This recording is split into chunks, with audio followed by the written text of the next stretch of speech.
खानदान का गढ़ है वो अपने ओर से एक कैंडिडेट देने में इतना समय क्यों लगा रहे हैं। मैंने तो ये कहा था कि अगर वाकई में उनके नेता में दम है तो बिना मायावती जी अखिलेश जी के सहारे के अकेले सिर्फ अमेठी से चुनाव लड़कर क्यों नहीं दिखाते। दूध का दूध पानी का पानी वही हो जाएगा। बीजेपी की फर्स्ट लिस्ट आ गई है और आप अमेठी से फिर से लड़ रही हैं। मैसेज अब कहा जा रहा है कि शायद वो अभी भी डिसाइड नहीं हुआ है, लेकिन देखिए जो कहते हैं कि अमेठी गांधी खानदान का गढ़ है वो अपने ओर से एक कैंडिडेट देने में इतना समय क्यों लगा रहे हैं।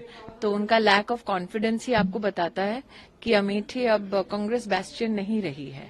अगर वो दो सीटों से लड़ते हैं तो इसका मतलब वो अमेठी से अपनी हार को ऑलरेडी चुनाव होने से पहले ही घोषित कर रहे हैं। मैंने तो ये कहा था कि अगर वाकई में उनके नेता में दम है तो बिना मायावती जी अखिलेश जी के सहारे के अकेले सिर्फ अमेठी से चुनाव लड़कर क्यों नहीं दिखाते। दूध का दूध पानी का पानी वही हो जाएगा। मैम एक तरफ जनरेशन के लिए बात हो रही है, दूसरी तरफ हम देखते हैं कि इसी देश में संदेश खाली जैसी घटनाएं हो रही है और एक आरोपी को बचाने की कोशिश की जा रही है।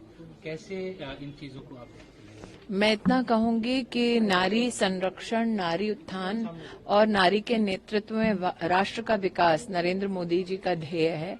मैं आभारी हूं कि उन्होंने बंगाल में कल विकास को नए स्वरूप में परिभाषित किया और उनकी उस तेज गति के यात्रा में बंगाल के नौजवान भी जुड़े, युवा पीढ़ी भी जुड़ी। उन्होंने विशेष समय बंगाल की मातृशक्ति के लिए दिया। एक तरफ नरेंद्र मोदी मातृशक्ति के बलबूते पर राष्ट्र के विकास की बात करते हैं, दूसरी ओर ये अपने आप में बहुत ही शर्मनाक विषय है कि बंगाल के मुख्यमंत्री के संरक्षण में लोग महिलाओं को उनकी उम्र, उनके धर्म के आधार पर चिन्हित करके शोषण करते हैं। तो मैं तो विशेष रूप से आभार व्यक्त करूंगी कि हमारे जो जस्टिस सिस्टम है उसने विशेष ये ठानी है कि ऐसे व्यक्ति को इंसाफ तक पहुंचाया जाए और जो प्रताड़ित महिलाएं हैं उनको इंसाफ मिले। A message from you for the younger generation on Women's Day. I think every day is Women's Day. Why should only one day be allotted to us?